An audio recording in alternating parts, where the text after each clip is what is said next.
Hi, welcome back to Serger Tip Clips. Over the years, you've seen me do a lot of decorative techniques with heavier weight threads. Usually it's either with a 12 weight thread or sometimes even with an 8 weight thread. And many times with some of these stitches, the decorative thread hasn't been in the loopers, it's been in a needle. And I've had a lot of questions lately from people about what needle should I use? Can I use this needle for cover stitching or just overlock? And all sorts of questions like that. So I thought I would answer that today. Now, when I go to my machine, you're going to see that I do not have the presser foot on the machine, simply because I found that when I did the video without that, it was easier to see the eye of the needle. So I wouldn't be stitching, obviously, without the presser foot, but I think visually it's easier to see. So sometimes when you're using the cover chain stitch mode, you might want to do some really pretty bold top stitching that would stand out more than using serger cone thread. And that's when I like to go to a 12 weight thread. And my favorite one is really a 12 weight cotton thread. And it's bold, it's very pretty. But because I might be doing cover stitching or chain stitching, I can't use a top stitch needle. I can use my ELX 705s. And believe it or not, you can get 12 weight thread through the eye of that ELX needle, whether it's an 8012 or a 9014. And I'll say that 90% of the time when I'm stitching in cover chain stitch mode, I'm using a size 9014 ELX needle. So first, let's go to the machine and see how to thread 12 weight thread in a 9014 ELX 705 needle. Let's take a look first at using an ELX 705 needle.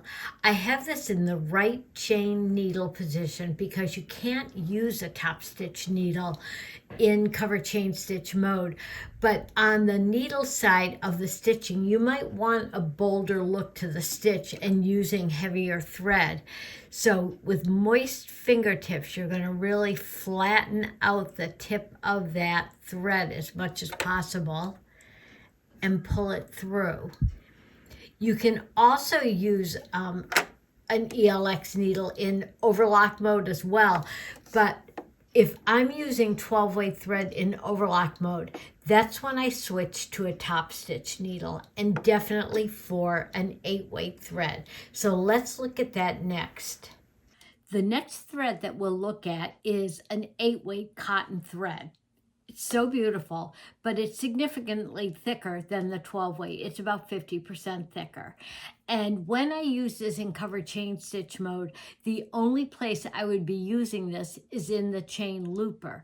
But with a top stitch needle, I can use it in overlock mode. So let's take a look at that next. And I have a couple of extra little hints in there for being able to thread it through a top stitch needle eye successfully without bending the needle. You can see very easily how thick 8 weight thread is, and this is a cotton thread.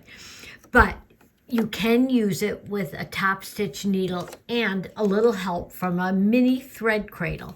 So I have a little shorty version of the thread cradles you've seen me use for threading the loopers. And this is the exact same principle. And I'm going to feed the cut ends right through the big eye, and you can see how large that eye is. I'm going to feed the thread cradle cut ends right through there. Hopefully. There we go. And here's my loop that's going to pull the thread through the eye. But because 8 weight thread is so heavy, I have one more tip to give you on that. You're going to put this through, and you don't want to double it over for too long a length.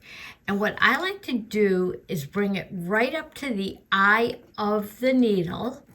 But before I pull it through, I like to get my left finger in back of the needle and hold it so that if the thread kind of pulls back on the needle, it doesn't bend it, and I don't want to distort the needle at all. So you can see the 8-weight thread easily goes through that top stitch needle. It definitely will not go through a universal or an ELX needle, but with the top stitch long eye, you can get that 8-weight thread through with the help of a little thread cradle, and just help the needle stay nice and straight and not allow it to bend by placing your hand behind it as you pull the thread through. Thanks for joining me today.